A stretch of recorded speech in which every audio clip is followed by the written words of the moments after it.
The land has a way of speaking to those who listen closely, whispering through the nickering of horses, the creak of a gate settling under the sun, and the groan of the earth when it feels disturbed. Some days the land speaks softly in rhythms that are easy to miss. Other days it screams. That day it screamed. I found myself riding past the southern ridge of Red Mesa, where the morning sun caught on the wild grass and shadows clung to the edges of forgotten paths. I had learned early that the land does not forgive carelessness, and neither would I. The gate had appeared overnight, obstructing the path that had always belonged to the county, a small, overlooked right-of-way that generations before me had walked without question. The letters on the sign were freshly painted, pristine against the gray metal, a brazen attempt to claim authority where none existed. It was deliberate. I didn't respond with anger, didn't yell or storm to Facebook or record an angry video. This was not about the internet. This was about justice, about the slow, unyielding work that stacks evidence until even the most stubborn truth can no longer be ignored. We began meticulously. Every post, every flyer, every screenshot with timestamps was printed and organized. I opened a manila folder and started sliding the papers in like bricks in a wall, each one a testament to the truth. Ellie turned our kitchen into a makeshift records office, scanning documents, labeling images, and cross-referencing parcel numbers until her eyes ached. Lane compiled vehicle sightings, plate numbers, dates, and times, tracking every movement connected to the obstruction. Neighbors began to notice. Some offered small pieces of evidence, notes from local conversations, photos of suspicious activity, a camera quietly pointed at the gate. Others waved us off, advising caution as though trouble were contagious. Yet the stack of documents grew, layer upon layer, a fortress built of facts rather than anger. We contacted the sheriff, filing a report for unlawful obstruction of a public right-of-way, calm and precise. The deputies were polite, but bureaucracy moved slowly. We documented everything ourselves, knowing that paper does not fade as quickly as lies do. I printed the county deed showing the easement, pulled yellowed survey maps from archives, and laid them across the table. Every detail mattered: parcel boundaries, historical access points, previous maps showing the continuity of the road. Judith Kramer, a neighbor known for her quiet diligence, handed over a sack full of handwritten notes, the whispers of a community that had seen the patterns of obstruction and deceit over the years.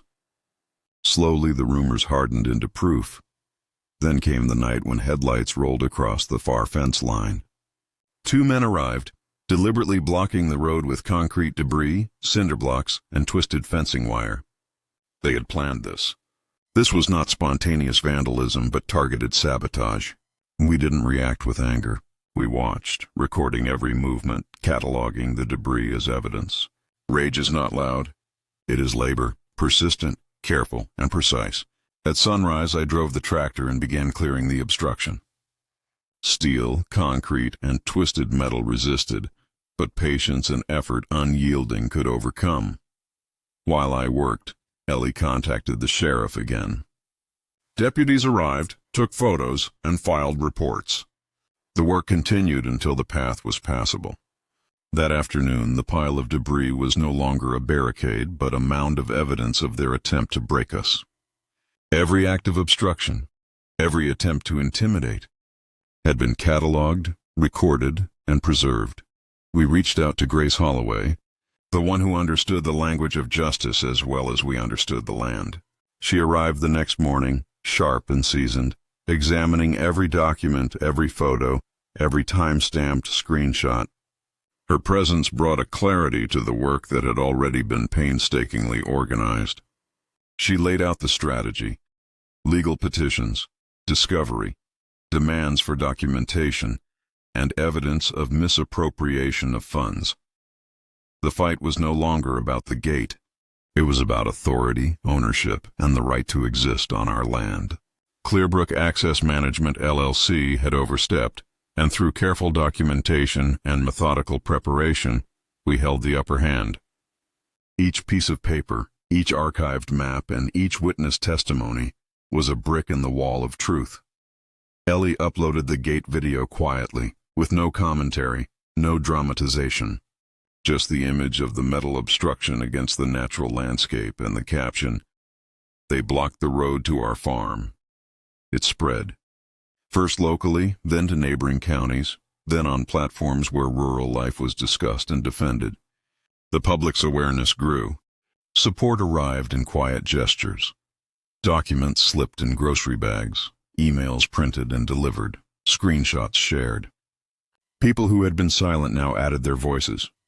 The tide was turning. The HOA, sensing the shift, called an emergency meeting, attempting to assert authority over a situation that had clearly outgrown them. Grace moved through the room with precision, presenting evidence of jurisdictional boundaries, denied reclassification requests, and the financial misconduct linked to Clearbrook Access Management LLC. The room shifted. Authority that had once seemed absolute faltered. Judith Kramer's quiet acknowledgement of the truth underscored the moment. Power exists only where people believe in it. When the people withdrew that belief, the facade crumbled. I spoke then, not in fury, but in truth. I did not demand, I did not accuse. I stated the simple reality. The road had been built to reach our farm, to sustain the life we had cultivated over generations. Obstructions had impeded work, not just passage, but the essential act of living on this land. The response was measured, deliberate, and clear. The HOA president was removed, authority challenged, and the legal foundation for our access recognized. The courthouse became the next arena.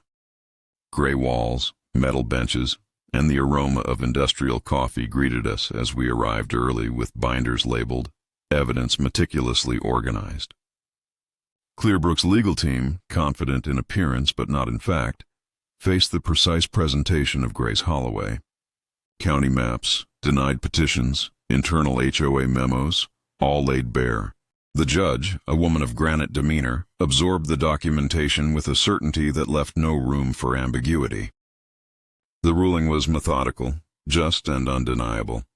The gate was to be removed, the HOA barred from asserting jurisdiction over the roadway, and financial misconduct investigated.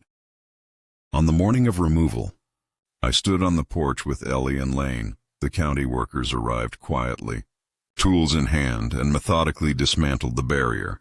Sparks from the saws illuminated the still morning air.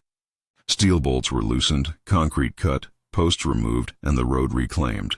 There was no ceremony, no applause, only the quiet satisfaction of restoration, the return of rightful passage through the land that had long been ours. We named it Grayson Trail, in honor of the generations who had walked, worked, and lived on this land before us. The county installed the sign a week later, simple and unadorned, a testament to endurance and the rule of law. I drove the road slowly, windows down, wind warm, the engine steady, feeling the unspoken weight of victory and continuity. Freedom, I realized, sometimes takes the form of a road, unassuming yet profound, connecting the present to the past and guiding the way forward. The fight had never been about speed or spectacle. It had been about careful preparation, patience, and steadfast adherence to truth.